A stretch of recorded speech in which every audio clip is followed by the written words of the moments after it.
Hey everyone, this is the Heroes Podcast, and I'm back again with Sam Mitchell from Autism Rock and Rolls. How are you, Sam? Hey, Andre, good to see you again, my friend. We actually, believe it or not, know each other because we previously did a session that opened my eyes. So if you haven't checked that out, make sure to take a look at that. Oh, thanks for pointing that out. Well, today is about you. You will be in the center of the attention. And before we run into and go into your story, I wanted everyone to know who you are or some of the things that you have shared. So you're running this project called Autism Rock and Rolls, and Sam has been a very highly functional human on the spectrum of autism for a while, and he has his own podcast. Can you believe he's getting most famous people on his podcast? And as such, he's a motivational speaker, entrepreneur. He's selling merchandise, and he has been writing and blogging and promoting his podcast to give a ray of hope to people who are struggling with autism. And he's been also on a TED Talk called Soul Structure. I would want to share as well that he has made it to the top 200 podcasts in all of Canada and several other awards. Well done, Sam. I'm so glad to have you here. Did you want to tell us how you have started this journey? Maybe take us back to the beginning, your background, or how? Yeah, I can Maybe. do like a brief introduction and then I'll give my whole spiel on how it started. So what I do is I run a podcast called Autism Rocks and Rolls. It's about autism and how we cope with certain struggles that you may or may not understand. Through the podcast, I ran it for so long that I've developed sponsors, a board of 8. I plan events in Indianapolis, where I'm from, and speaking engagements. I've spoken in Oklahoma, Orlando 3 times, Canada twice, and Stuart, Florida, and Washington, D.C. The way I started my journey was it began all in high school when I found Media Club and I fell in love with the podcasting so much, I just had to start my own. And that was when Autism Rocks and Rolls was born. So to really put you back in the future for a while, for everyone to see and understand this journey, what was it like to be autistic, to be probably not seen as an average person or maybe less than others? Do you want to just give us a little few things that you had to deal with? Here's an example. So I had a lot of ideas I wanted to share, but no one would hear me out. Every time I spoke, it was a whisper, like a ghost, boo, I'm here. Really? Um, who are you? Wow. So then, has that been happening for a long time? Well, how did you feel about this? I'm wondering, did you put yourself into different environments to be heard and to be seen, and it's just not Yeah, I happened put for? myself in everywhere. I mean, I did it in school. I put myself in camps. I even put myself in Taekwondo, which I definitely enjoyed and felt they did the best they could, but I still had personal feelings of being alone. And it wasn't them. They did everything in their power, as I mentioned. And gosh, Taekwondo did help me a lot from a personal standpoint. That being said, though, I still had some challenges internally I was dealing with. Mm. And what that like these challenges that what you mentioned is not being seen, not heard, or probably not seen as valuable or not appreciated for what you are and who you are. How did that affect, probably personal relationships that you had and and maybe other areas of life? This is going to be kind of sad, but true. It's a Metallica song, as they say, sad but true. It made me scared of people, and it made me afraid of my own species. That must have been very tough, to be fearful, to not know what was going to happen when you engage with people. Did you have certain experiences? Have you had people not being kind to you? Do you want to share any of that? Oh, where did we begin with that? Well, this was mentioned in the session. You know this one. I got stabbed in the back with pencils for no apparent reason. I got called dumb ASF once. And again, nothing. I was just sitting there. And I literally got ridiculed for being sick. Like, not sick mentally, but like physically sick. How did you deal with this? Because I understand this must have been an earlier stage in your life. And, when people are at this in childhood, it's really hard to even grasp or put this into the right frame to process these experiences that you had been through. Oh, yeah, it was not a good time. I mean, I don't know how I made it through it some days. I mean, the way now is these people aren't that important to me, and hopefully I won't remember them.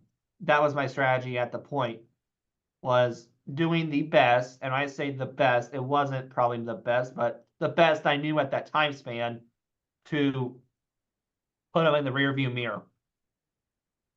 I see. So almost like ignoring these experiences because probably it left you perplexed. Like, how could they make such behaviors are just beyond understanding? Sometimes they're almost like not human, right? Like it wouldn't Right. even. And I kept asking myself, what did I do? Like, what did Mm, I do to this person to deserve this behavior? And why the kid who throws grapes at a teacher is the popular kid and not me, who tries to be a nice guy. mm.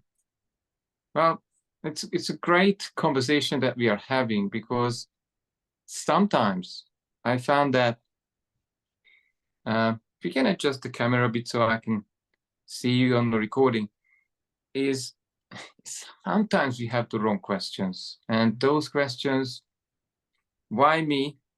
Especially then, what did I do? Then we're looking for our own fault. And at times, it's not about us. It's not about you. It's not about me. But at times, we are just being the target. How did you get through this? Because it's been years, right? It wasn't like a few experiences. It was ongoing. Well, Andre gonna like me for this, but this is part of the answer. That session. That session, holy crap, man. It changed a lot of things in my life. You don't understand what that did for me. But that's part of the reason. But and then there's another perspective of it too, and that was I did a lot of medication as well. Mm.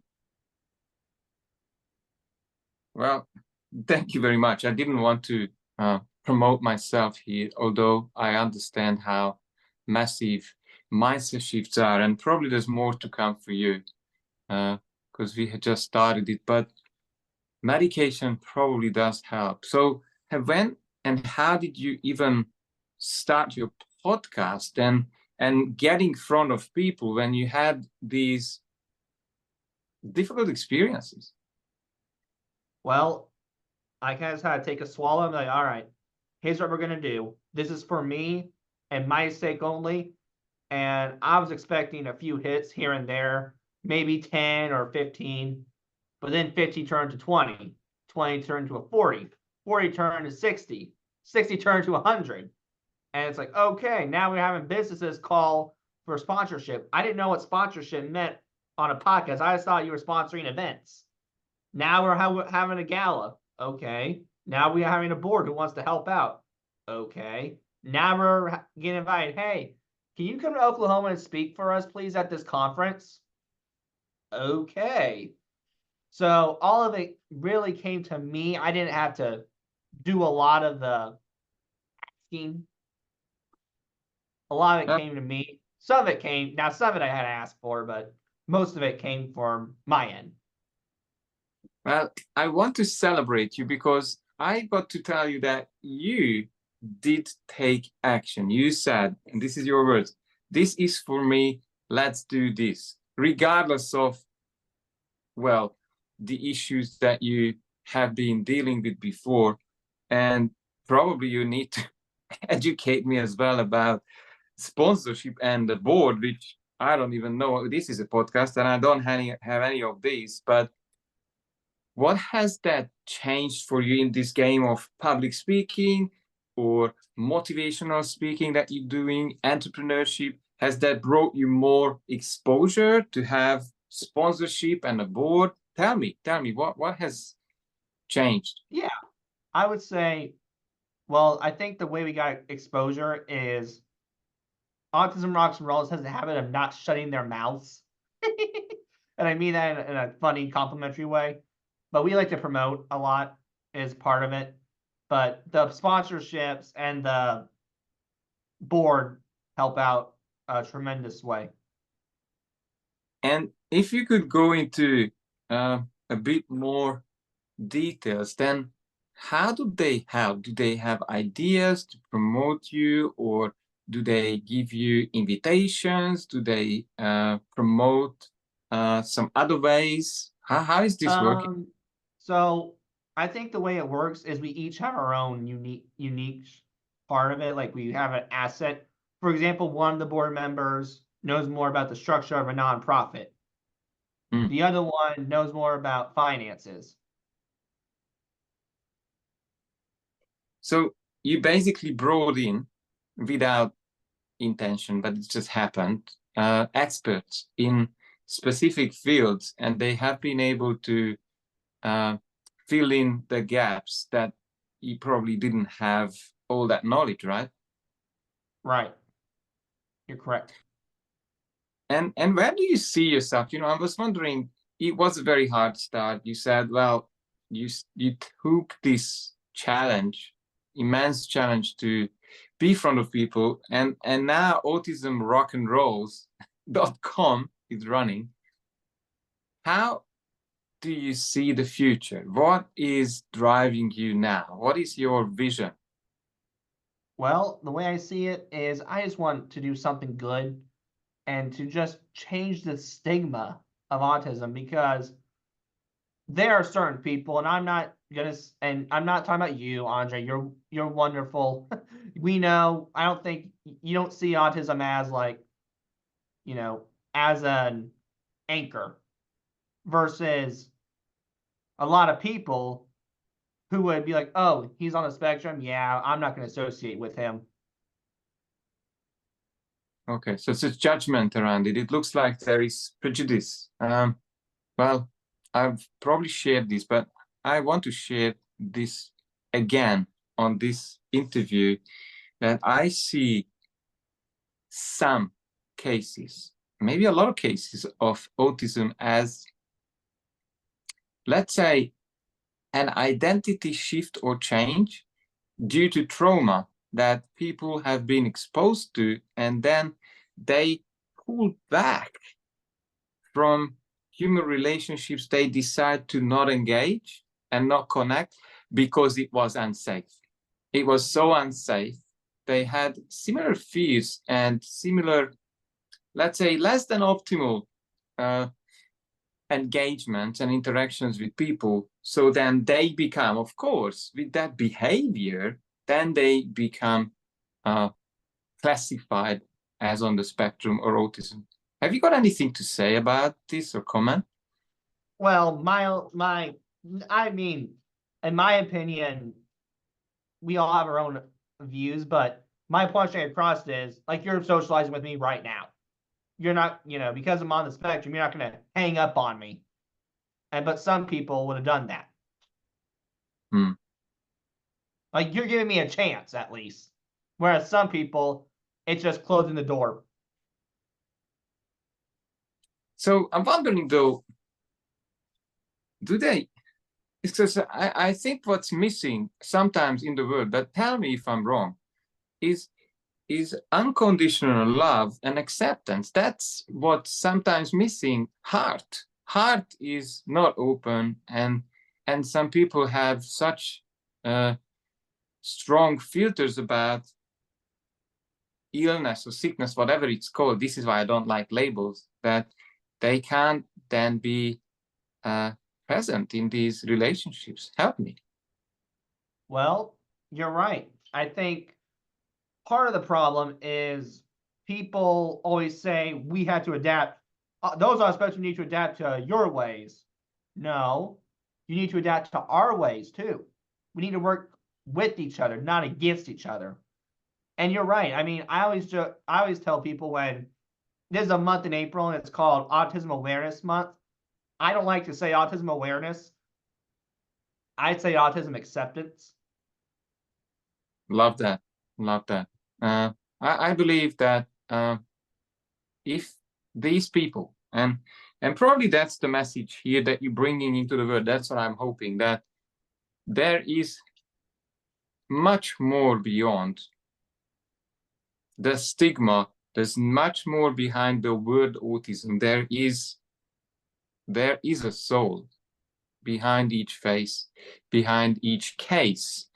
And I believe the world needs to know that the soul and the people behind want to be loved and accepted and appreciated as much as anyone else. What would you say? I would say you're right. You have no idea how much I appreciate people who take me in. I mean, part of the reason why I like this podcast world and the entrepreneur world in general is there's no competition. There's people out there who are like, hey, what can we do to help you? Not like, how do I get your money? Yeah.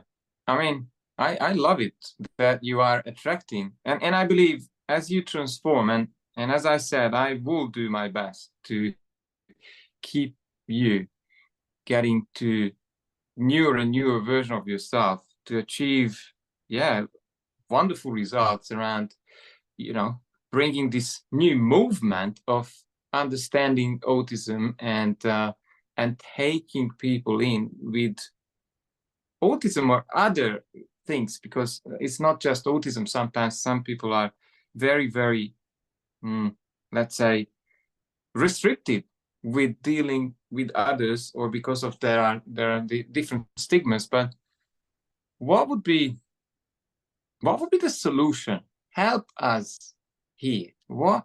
How could we change this, Sam? Well, all right. So, in my opinion, you don't have to be an expert on it, but you need to know the facts. And I know we know some facts. The restricted interest. Okay. They know that. But do they know why we do it? No. Do we know why we have meltdowns at Walmart? Not because we're crying we didn't get our teddy bear, but because those Walmart buzzers are going off? No. Or do we know why we overanalyze and why I overthink every stinking thing in a social situation? No. I want people to understand the why, not the behavior, the why. Well, I think that's a very powerful response, and that's pretty much how I look at every person. I know there is a behavior, but behavior is not the person. It's never been the person. It's probably more so to do with conditioning, or something that has happened in the past, or some other circumstances, how they behave. But when I look at, I deal with a lot of people. Some of them are actually angry and frustrated. Some of them have grief, loss, or shame. I had someone this morning with massive amount of shame around money. I never look at it as the problem. I always look at how did they take this on? Where is this coming from? Where have they lost themselves, the true authentic self, who is playful, who is having fun, who is abundant, who is helping beyond, full of energy, fun, and joy? Right, and I found it. Yeah, I mean, and then illness or sickness or these stigmas or labels become, let's say, would you agree they become a bit more irrelevant? They don't define their lives anymore. I think as time goes on, yes. Now, are we getting closer to being there? Yes. But are we there completely? No. There's still people who think the word you said, the label, is my life. Yeah, I'm wondering, and this is another probably different discussion to take this to a new direction, but I was thinking, if you could be the person with the story behind you to challenge these beliefs, to really shift their life, to, and I would love to have happy if I can with this, but to really have much more out of life. What do you think? I mean, it goes back to what I said earlier, the two-way street. Hear my ideas out. So you don't have to agree with it. By the end of the idea, you think, dude, that is dumb. All right, then go for it. But don't don't don't say it right off the bat. Hear this idea out first, and then give your opinion. Got it.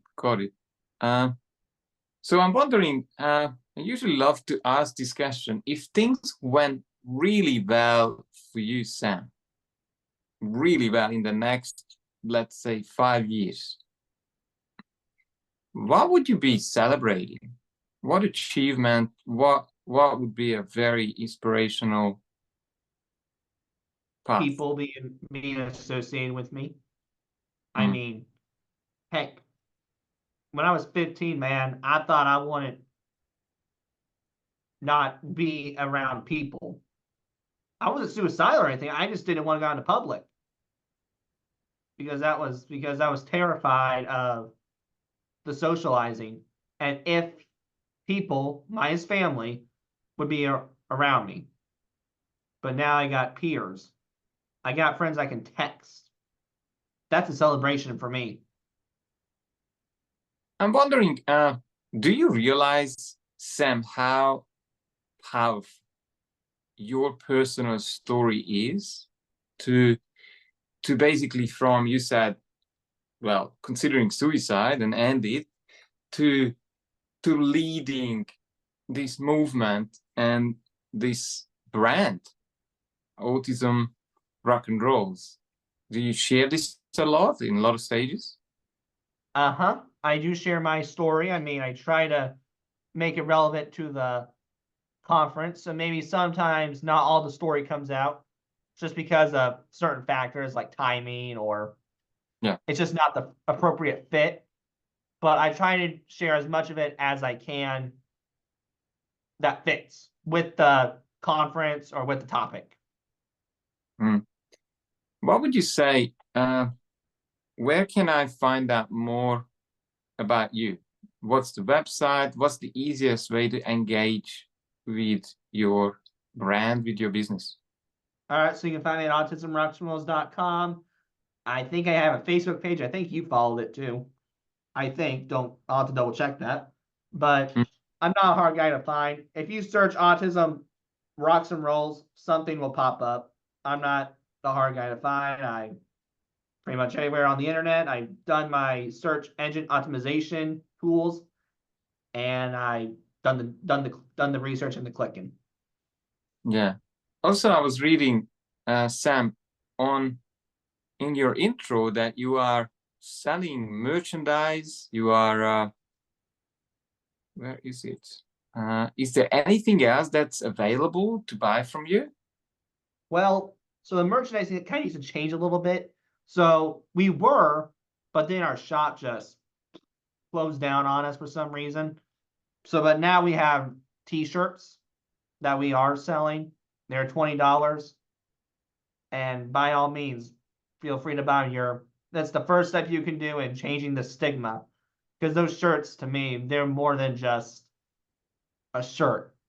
It's a way of people listening to actually following my mission, wanting to hear someone with autism. Yeah, I really love that you are out there and you sharing a new, what would this be? I think it's a new dimension to relating to autistic people, relating to autism, and I believe it's one step toward a more loving and accepting world. What would you, if you had 3 or 4 things to share with someone who is struggling with not being seen, having these less than optimal experiences, autistic or on the spectrum, what would you say to them? How would you encourage them? Well, first of all, I would say to keep digging. I know it seems like things are not going the best. They weren't going the best for me for 15 years. But at some point, when you're not expecting it, it will change. 2, I would say, I mean, this is a cliche one, but it means a lot to me. Never give up. I mean, I gave up and it didn't work for me. So please don't do that. And then I would say your third best advice is just have fun in life. Life's too short not to have fun. Yeah, that's so powerful.